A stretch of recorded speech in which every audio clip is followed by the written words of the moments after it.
Good morning. Hello, and welcome to today's show. I'm Dana Kennedy, the State Director for AARP Arizona. AARP is the nation's largest nonprofit, nonpartisan organization dedicated to empowering people 50 and older to choose how they live as they age.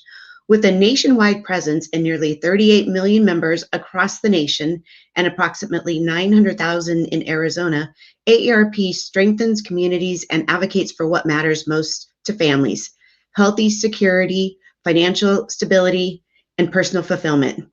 In the month of February, we are focusing on caregiving by providing specific tools and information to help you tackle post-holiday concerns and legal and financial issues.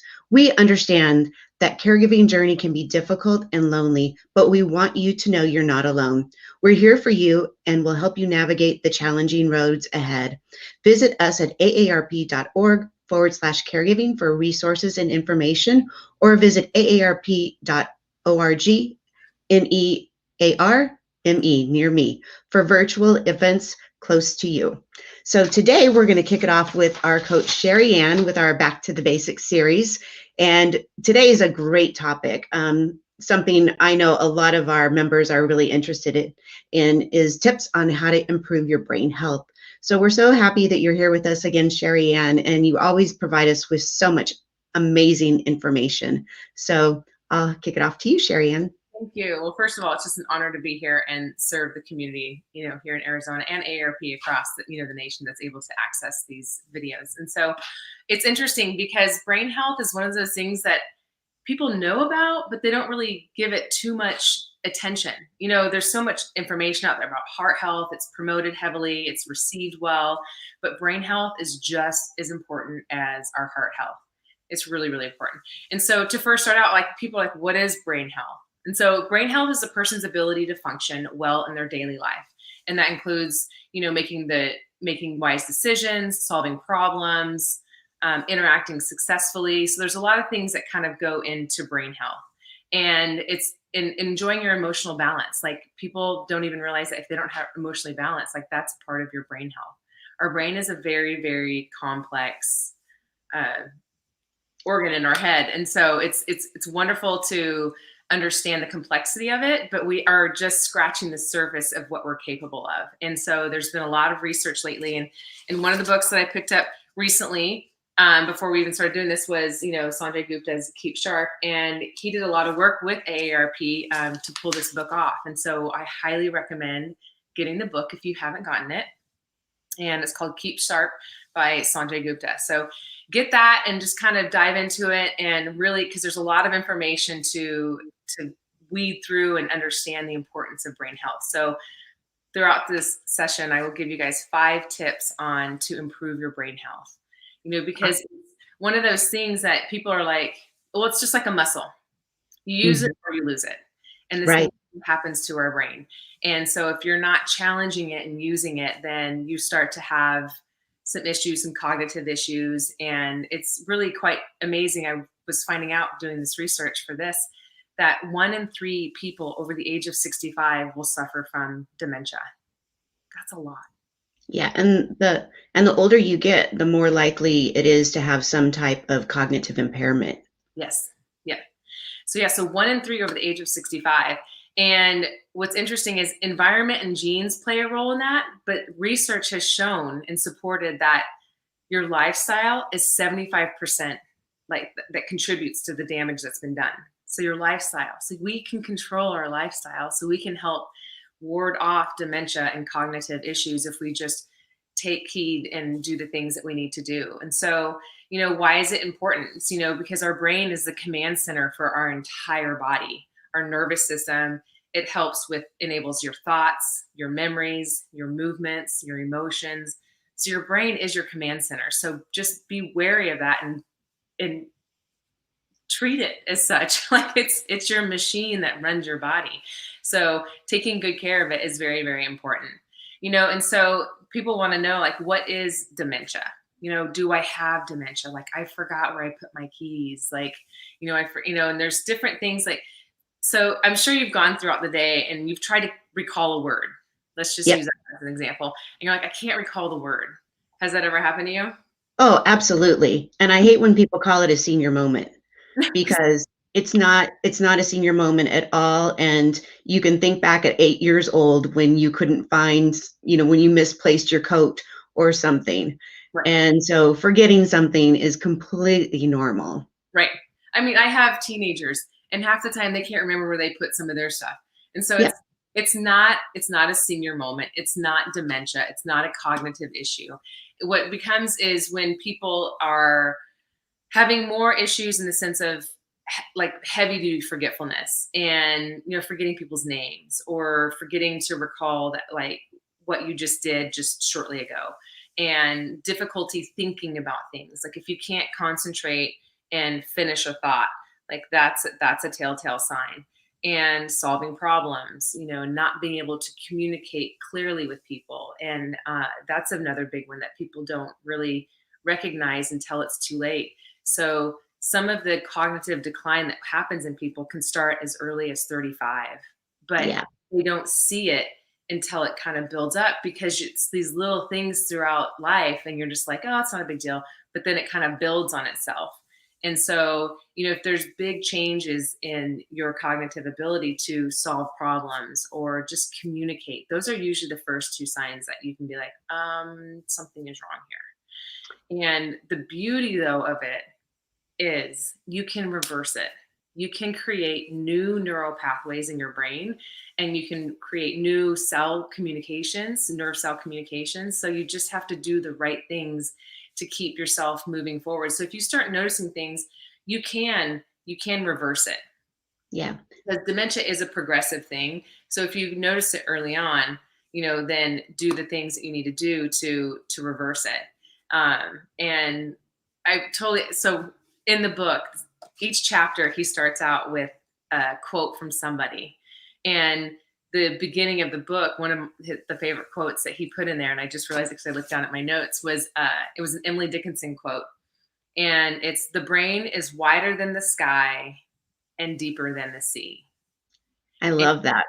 I love that quote because it just does give you an idea of how powerful our brains are. And so, don't if you are feeling like you are having some signs of cognitive issues, then know that you can reverse it. You can. And so, one of the biggest tips I give people is start something new. Hmm. And he even discusses it in the book. They did these studies on these nuns, and when they did pass away, a lot of them had in their autopsies signs of Alzheimer's, but you never knew it because they were constantly challenging themselves with learning a language or learning how to play a new instrument. So it's really important to really challenge yourself with new things all the time. And I think that it learning an instrument, like I'm picking up learning an instrument right now, and it's a big challenge. And so we actually been working on it for a couple months. And so just recently, now I'm learning how to speak Spanish with my children because they're taking Spanish in school. Oh, And when they great. ask me for help, I'm like, oh, where's Google? And I thought, you know what? Why not learn with them? Why not Hmm. challenge my own brain in this way? I'm 45, and and I've got plenty of years left on this planet, so I might as well keep challenging it. And so pick So one. what instrument are you learning? Guitar. Awesome. Yes, because my boy plays the piano, my girl plays the violin, and I'm not sure what my other boy's going to play. But I just think playing instruments is such a beautiful thing, and I didn't learn it young, and so I'm having fun with it, a lot of fun with it. I would want to learn a harp, but that one's a little big. But I love them. They sound beautiful, but yes, Dana, that is a very large instrument. I wonder if you can rent them and then like take lessons, but like that's a big one. I'm like, huh, but that's beautiful. I don't think I've ever heard anyone say, we're gonna learn how to play the harp. Right? Why But not? so that's one of the tips, is to try something new and really challenge yourself mentally in those activities, because people will say brain games. And so before we move on to the other tip, I want to cover brain games, because there's a lot of paid games that you can do on your phone. Don't waste your time with those, like, because they haven't been proven to be well received. There hasn't been enough research on them. And It's really, if you do want to do a game on your, on your phone or your iPad, then it's recommended that you do speed training. And so speed training is like speed games. So it's how fast can you respond? And they've done these studies that, because my kids like to game and I'm not a big gamer. And so, Mhm. and I haven't been a big proponent because I don't want to lose my kids to a video game. But the thing is they've done studies and they're coming out with video games for elderly people to do to help with their brain health. They're noticing that people that play video games are are able to see more when they're scanning, and they can pick up things faster when they're scanning. And I thought, and I was like, you know what, that makes total sense. Right? So that kind of goes hand in hand with speed training your brain to uh, pick up things quicker. And so it's funny because he mentions this in the book, and I played this game as a kid. So because I'm one of five, and so we were all in the car and we'd play slug bug. Uh-huh. So whenever you'd see a Volkswagen bug on the road, you'd slug Yep. your sibling. So it was always like who could see it first, and so they could get off the slug. And so that's part of like speed training, is like doing things like that will really engage your brain quickly. And try to avoid watching a lot of TV because it's passive. You're not doing a lot. So if you find yourself at night wanting to watch TV, maybe think about picking up like a speed training game and have a little fun with that one. So Good idea. keep that brain sharp by just finding things to engage yourself and learning new activities. Great tip. So tip number 2 is one that we talk about a lot and back to the basics, and that's an active lifestyle. And so the reason for that is when you are having an active lifestyle and you're doing exercise, you're pumping the blood faster through your body, which is also going to your brain. And so when you have increased blood flow to the brain, you're increasing the network of blood vessels in your brain, which is going to help just new cells form and keep things healthy. So having an active lifestyle, exercising, and like I've said, at least 5 times a week, getting 30 minutes in. I mean, that's bare minimum. If you can do more than that, do more than that. And like I said before, if 30 minutes is too much for you, then break up that 30 minutes into 2 15-minute chunks at the beginning, at the end of the day. But get that heart rate up, get that blood flowing, stay active. It's really, really important for the blood flow to the brain. I always think about being active is the gift to myself. And when people say they're too busy, I always am reminded there's always somebody that's busier than I am that makes time for exercise. So, and it's making it a routine, Yeah. and finding the time and put it in your calendar and give that time to yourself and make it sacred time. I think it's so important. Mm-hmm.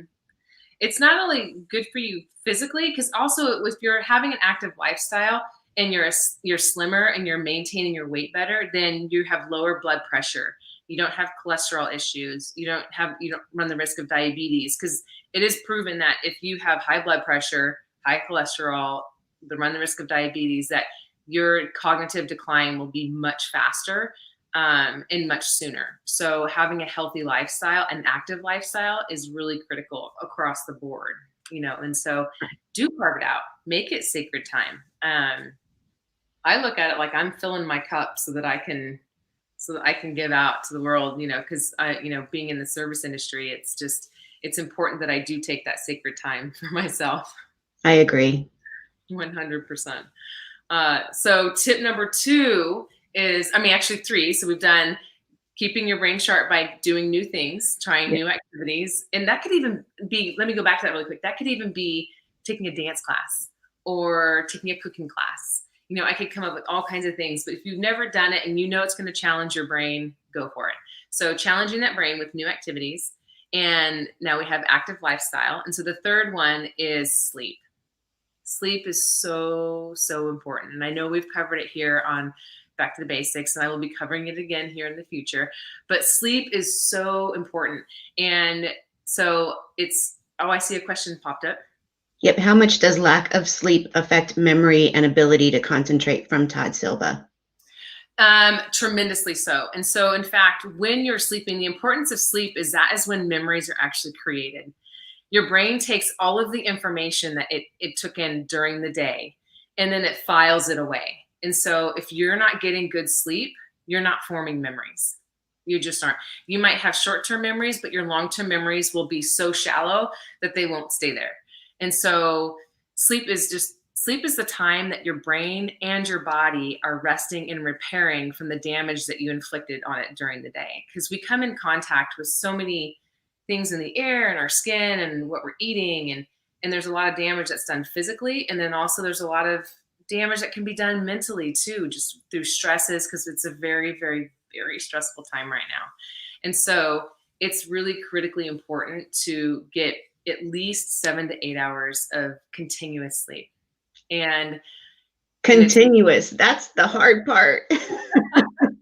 why I say continuous, because some people are like, well, I got 2 hours, and then they get 3 hours, and it's like, no, no, no, no, no. Like, because you have to hit that REM. And so we have, a light sleep, we have a deep sleep, and we have REM. And so when you're in your REM, that is when your memories are being formed. And that is when you are, and so when you're in your deep sleep is when you're doing your repair. And so in REM, that's when people are dreaming too. So if you know you're dreaming, some people can remember their dreams, some people can't. And it doesn't, but you know that you're dreaming, even though it's like, because have you ever woken up and been like, I know I was dreaming, but I can't remember the dream. Oh yeah, absolutely. Yeah. So that can happen. And that's okay. It means you were dreaming, but that's when your memories are actually being formed. And so it's really, really, really important for your brain health to give it the opportunity to repair at nighttime.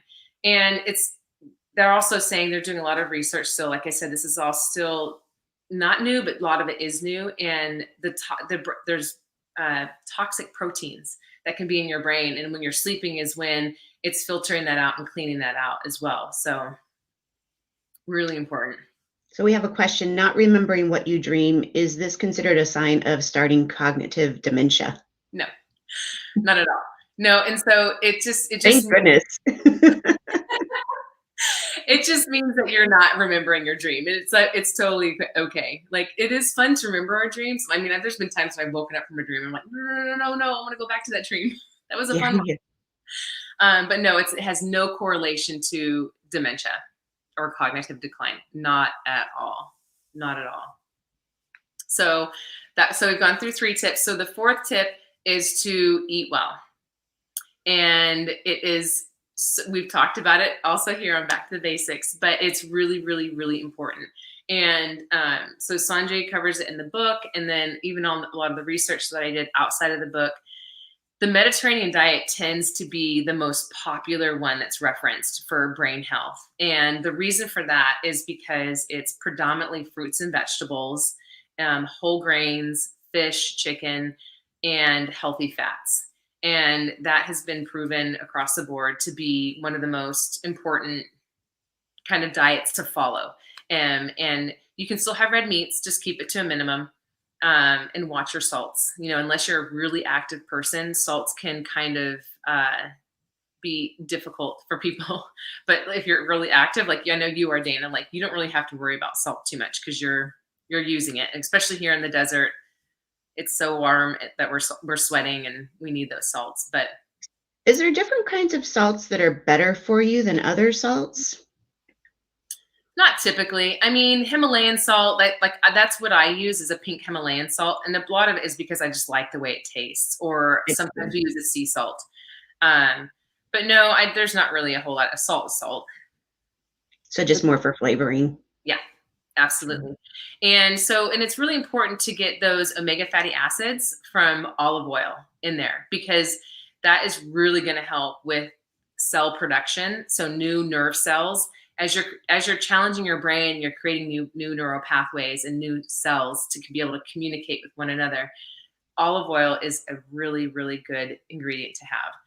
And so I do a homemade salad, because I have a salad every night with all kinds of veggies on it. And I make my own salad dressing, and it's always made with olive oil. And it's a lot of olive oil that I put on there. And so that's a really important one to have in there, just to get your omega fatty acids in there, because that's really important for brain health as well. But yeah, the Mediterranean diet, you can easily look it up and kind of get some good recipe ideas if you're new to it. But it's predominantly just, like I said, fruits, veggies, whole grains, healthy fats like avocados, nuts, and Hmm. fish. So what do you put in your salad dressing? I'm It curious.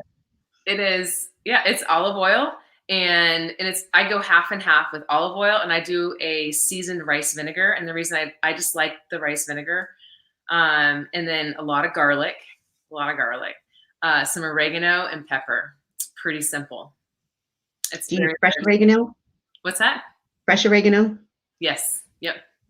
And it's just, it's very Mediterranean. Hmm. But yeah, I like making my own salad dressing. I've been doing it for years now. And so it's my way of getting in plenty of olive oil. And then sometimes when I'm cooking eggs, I'll add olive oil to them as well, just to get some extra in there. Huh, that's good to know. Yep. So the last tip I have for you is a really fun one. And it's just remain socially active. And it's been proven that if you have social connections, that you are going to ward off depression and stress, which actually is associated with memory loss. So people that are under a lot of stress and that are fighting depression actually have a lot of issues with memory loss and not creating new memories. And so being socially connected, being able to engage with people, have good conversations, that's actually one of the best things to promote good brain health. And because you have a happy gene that will be, surging through your brain. And so it's really important to stay socially connected. And it's difficult right now because of COVID. We're not really, still not doing a lot of face-to-face things. And so it's important to utilize, Zoom or FaceTime and be socially engaged with people if you're not able to do that face-to-face with people. I think that's what's been the hardest about this pandemic is how hard hitting it has been on our elderly. Mhm. And, and even if you think about it, just I know whenever my grandpa got sick, as soon as I flew home and went to visit him in the hospital, he automatically got better. And I just, the people who are in the hospital right now are not able to visit, their family members. I think that, it's devastating what the outcome could be. And that's why I have been, fighting so hard for visitation rights for people in our long-term care facilities, because it was one thing to shut them down for 30 days. It was another thing to just completely lock families out. And they didn't understand, especially people who may have cognitive decline. I mean, I've heard from so many family members about when they were able to see their loved ones, how much they had declined. Mhm. And I think that social, connection is part of that decline for sure. Mhm. It absolutely is. I mean, and they've done plenty of studies on it to know enough that being socially isolated will will actually make your decline much faster. And Yeah. so it's do not if you have the ability to not social isolate, don't do it. Like if it's challenging for you to be face to face with people, then do whatever you can to do like a video call. Just have that social interaction. It's so, so very important. And I've even heard people say, don't call it social distancing, call it physical distancing. And that we really should be physically distancing ourselves from loved ones, but not completely, disconnecting with them socially. Right. I mean, so I go to the park with my dad and we sit, 6 feet apart from each other, but we're able to be together and have a good conversation. And it's so important. So you can still see, people and have that social interaction, but just be physically distant. And I strongly encourage you to do that. If you haven't been doing it, it's really, really important. I mean, all of these 5 tips are pretty much equally important, I believe. But Hmm. right now, the social part is just, I would say for me, like the social and the sleep are the two top of the 5. I mean, they're all weighted pretty heavily together, but having that social interaction is just for your emotional well-being more than anything. And your emotional well-being is a huge part of your brain health. Yeah. And I know just, even phone calls help. Yep. And, they don't always have to be FaceTime. I think just being able to hear people's voices and connecting with them. And I know that, I've been calling my dad a lot more frequently, because I just think that he's suffering from depression right now. And I think part of it is the social, the the connections. Mhm. He, is not able to see all of his kids and do the things that he used to do before this. And I think the phone calls, help lift his spirits. So, I think sometimes we get into texting and all that kind of stuff where, we forgot that, they're actually called a phone for a reason, you know. Yeah, just dial the number, and call them and talk to them.